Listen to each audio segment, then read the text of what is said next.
भारत के प्रधानमंत्री नरेंद्र मोदी राष्ट्रव्यापी चुनावों से कुछ महीने पहले इस घोषणा के साथ एक दशक पुराने चुनावी वादे को पूरा करने के करीब हैं कि जनवरी में विवादित भूमि पर एक विवादास्पद नया हिंदू मंदिर खुलेगा।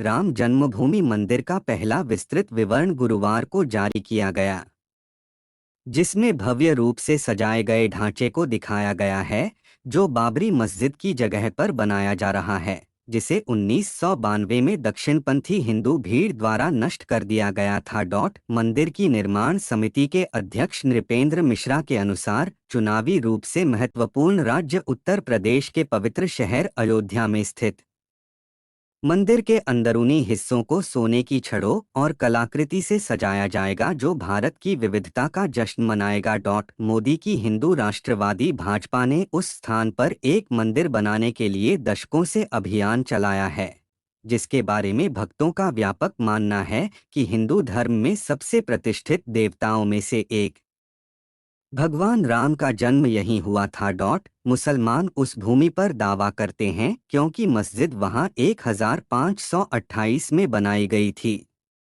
लेकिन कई हिंदुओं का मानना है कि बाबरी मस्जिद एक हिंदू मंदिर के खंडहरों पर बनाई गई थी, जिसे दक्षिण एशिया के पहले मुगल सम्राट बाबर ने कथित तौर पर नष्ट कर दिया था। उम्मीद है कि मंदिर के खुलने से मोदी की पार्टी को चुनाव में बढ़त मिलेगी, जिससे वह लगभग एक दशक पहले अपने समर्थकों से किया गया वादा पूरा कर सकेंगे। हालांकि मिश्रा ने कहा कि इसके उद्घाटन की तारीख का आगामी राष्ट्रीय चुनावों से कोई लेना देना नहीं है। उन्होंने कहा, हम जनवरी में जा रहे हैं क्योंकि सूर्य दक्षिण में है। उन्होंने कहा कि यह मंदिर खुलने का शुभ समय है। विवादित भूमि मंदिर का स्थान, जिस पर पहले हिंदू और मुस्लिम दोनों दावा करते थे, लंबे समय से विवाद का केंद्र रहा है। यह कभी बाबरी मस्जिद का घर था, जो 16वीं शताब्दी की मस्जिद थी, जिसे 1992 में दक्षिणपंथी हिंदू भीड़ ने हथौड़ों और अपने नंगे हाथों से बदनाम कर दिया था, जिससे सांप्रदायिक हिंसा भड़क गई थी, जिसमें देश भर में 2000 से अधिक लोग मारे गए थे। मस्जिद को नष्ट करने के बाद बदले की भावना से किए गए हमलों की श्रृंखला में दर्जनों मंदिरों और मस्जिदों को निशाना बनाया गया, जिससे सांप्रदायिक हिंसा भड़क उठी। 1947 में ब्रिटिश औपनिवेशिक शासकों के जाने के बाद भारत के जल्दबाजी और खूनी विभाजन के बाद से सबसे खराब घटनाओं में से कुछ। बाद के वर्षों में हिंदू राष्ट्रवादियों ने भूमि पर राम मंदिर बनाने के लिए रैली की, जिससे एक भावनात्मक और राजनीतिक रूप से तनावपूर्ण संघर्ष का मंच तैयार हुआ, जो लगभग 3 दशकों तक चला। मंदिर निर्माण के लिए जोर देने वाले सबसे मुखर समूहों में मोदी और उनकी भाजपा थी, जिन्होंने इस विषय का इस्तेमाल हिंदुओं के बीच समर्थन हासिल करने के लिए किया, जो देश के 1.4 अरब लोगों में से लगभग 80% हैं। 2019 में एक लंबी कानूनी लड़ाई के बाद भारत के सर्वोच्च न्यायालय ने विवाद को समाप्त करते हुए हिंदुओं को विवादित स्थल पर मंदिर बनाने की अनुमति दे दी। इसे मोदी और उनके समर्थकों की जीत के रूप में देखा गया, लेकिन यह कई मुसलमानों के लिए एक झटका था, जिनके लिए बाबरी मस्जिद का विनाश तनाव का स्रोत बना हुआ है। जब 4 साल पहले सुप्रीम कोर्ट ने अपना फैसला सुनाया था, तो मोदी ने कहा था कि यह फैसला देश के लिए एक नई सुबह लेकर आया है। मोदी ने कहा, इस विवाद का असर पीढ़ियों पर पड़ सकता है, लेकिन इस फैसले के बाद हमें संकल्प लेना होगा कि एक नई पीढ़ी एक नई शुरुआत के साथ नए भारत के निर्माण में शामिल होगी।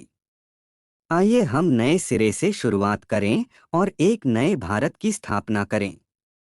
नया मंदिर। गुरुवार को अपनी ब्रीफिंग में मिश्रा ने राम जन्मभूमि मंदिर के डिजाइन, इमारत के अंदर रखी जाने वाली मूर्तियों से लेकर मंदिर के निर्माण के लिए उपयोग की जाने वाली सामग्रियों के स्रोत तक का विस्तृत विवरण दिया। मिश्रा ने कहा कि भारतीय इंजीनियरिंग समूह लार्सन एंड टुब्रो 70 एकड़ 28 हेक्टेयर परिसर के भीतर 2.67 एकड़ 1.08 हेक्टेयर साइट पर मंदिर का निर्माण कर रहा है। उन्होंने कहा कि देश भर से कलाकारों को कलाकृति और भित्ति चित्र बनाने के लिए चुना गया है, जो इसे प्रदर्शित करते हैं। देश की विविधता। उन्होंने कहा, 3 मूर्तिकारों को भगवान राम के भित्ति चित्र बनाने का काम सौंपा गया है, जिनमें से एक को गर्भगृह के अंदर स्थापित करने के लिए चुना जाएगा और मंदिर को प्रसिद्ध भारतीय जौहरियों द्वारा बनाई गई सोने की छड़ों से सजाया जाएगा। मिश्रा ने कहा कि मंदिर में प्रतिदिन लगभग 100,000 भक्तों के आने की उम्मीद है, जिसका अर्थ है कि मांग के कारण एक व्यक्ति को केवल लगभग 20 सेकंड के लिए गर्भगृह के अंदर जाने की अनुमति दी जा सकती है। मिश्रा ने कहा कि मंदिर के निर्माण पर लगभग 15 अरब रुपए $180 मिलियन की लागत आने की उम्मीद है।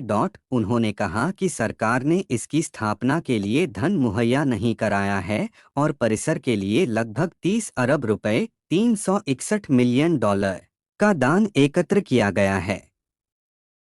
अयोध्या उत्तर प्रदेश में लगभग 76,000 लोगों की आबादी वाला एक प्राचीन शहर एक महत्वपूर्ण हिंदू तीर्थ स्थल है और हर साल लाखों पर्यटक आते हैं।